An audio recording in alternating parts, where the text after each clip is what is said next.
Gusto nyo bang matuto kung paano ko yan ginawa? Gamit ang CapCut,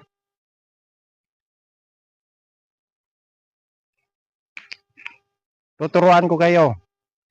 Tara, let's go! Siyempre una maghimo sa gyud ta og video sa may naani o depende na po yan sa inyo ha kung unsay inyong buhaton. Basta sa ako ha gingon ani ra nako o ibubuka ang bulaklak ba ingon ani on ra gud nimo dayon human taliko dayon ka. Okay na dayon depende na sa inyo ha dayon wadto na din ta sa CapCut, open pindutin. Hanapin natin ang new project, pindutin. Pagkatapos yung video na ginawa natin, i-add natin yan. Pagkatapos ay hanapin natin yung video na ginawa natin, i-play natin. Pag naka-play na, hantayin natin na pumunta siya sa bandang unahan. Hantayin natin yung pagbuka ng kanyang kamay, pagbuka ng bulaklak ba ibubuka. I-pause natin yan pagbuka. Pagkatapos ay mag-highlights yan, pindutin yung clip para mag-highlights. Pagkatapos split. Tapos i-play natin kasi di tayo magdi-delete ha. Palatandaan natin yon na hindi tayo magdi-delete.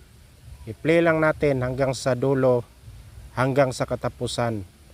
Play lang natin, saga lang tayo. Pagkatapos ay pindutin natin yung huli, yung ending. Kasi bawal yan sa Reels yung CapCut. I-delete yan. Pagkatapos pindutin ang plus sa gilid. At hanapin natin yung library sa itaas. At i-search natin yung Whale Shark Dive. Ganyan, i-search lang yan. Pagkatapos mamili kayo dyan, sa akin ito. Tapos add one. Matik na yan pupunta sa video natin. Pagkatapos hanapin sa baba ang overlay. Ilaglag natin yan, pindutin. Pagkatapos i-drag natin yan, ganyan lang. I-drag natin yan sa may pinutol natin kanina. Yan, saan ba yung pinutol? Diyan, pinutol yan. Pagkatapos pindutin para mag-highlights.